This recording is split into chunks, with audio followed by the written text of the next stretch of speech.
Bhestan police સ્ટેશનની હદમાં ATM તોડવાનો પ્રયાસ કરનારા કાયદાના સંઘર્ષમાં આવેલા બાળકોને પોલીસે શોધી કાઢ્યા છે. સુરત શહેરમાં પોલીસ કમિશનર સાહેબ, અધિક પોલીસ કમિશનર સેક્ટર 2 અને નાયબ પોલીસ કમિશનર ઝોન 6 દ્વારા ગુનાઓ ઉકેલવા માટે વિશેષ સૂચનાઓ આપવામાં આવી હતી.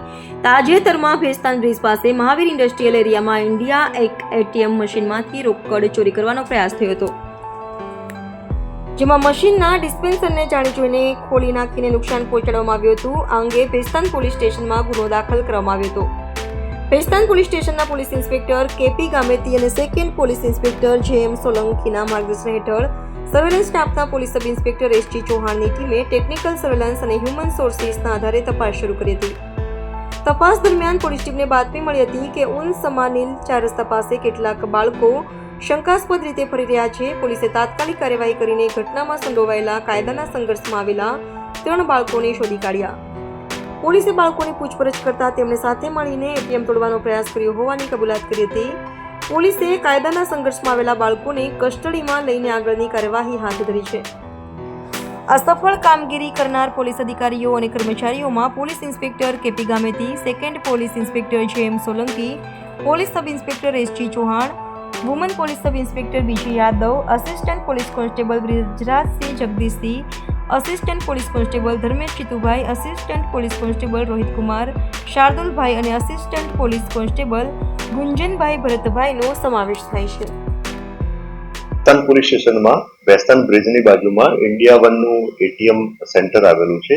આ એટીએમ સેન્ટરમાં 31 માર્ચના સાંજના સમયે 3 અજાણ્યા ઇસમો એટીએમ સેન્ટરમાં આવે છે અને ત્યાં આવી અને એટીએમ મશીન સાથે છેડછાડ કરે છે, તેને નુકસાન કરે છે અને ચોરી કરવાની કોશિશ કરે છે.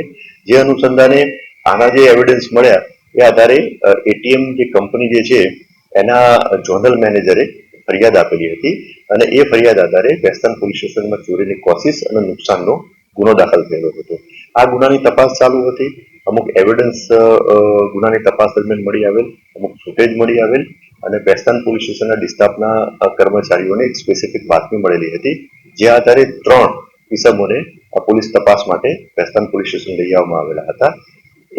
આ 3 ઇસમોની પ્રાથમિક પૂછપરછમાં અને એમના ઉંમરના પુરાવા બાબતે તપાસ કરતા આ 3 જણ જે છે એ માઇનોર જણાઈ આવેલા છે, એટલે કે કાયદાના સંઘર્ષમાં આવેલ કિશોર જણાઈ આવેલા છે અને એમની પ્રાથમિક પૂછપરછમાં એમને ચોરી કરેલાની કબૂલાત કરેલ છે અને આ ચોરી એમણે 7,000 ની ચોરી કરેલાની કબૂલાત કરેલ છે. જે આધારે આ 3 બાળ કિશોર જે છે એમને તાબામાં લેવામાં આવેલ છે અને આગળની કાયદેસર કાર્યવાહી હાથ ધરવામાં આવેલી છે. આ 3 જે કાયદાના સંઘર્ષમાં આવેલ કિશોર જે છે એમની પ્રાથમિક પૂછપરછમાં એમને એવું જણાવેલું છે કે આના પહેલા એમને કોઈ ગુનો કરેલો નથી એવું એમને જણાવેલું છે.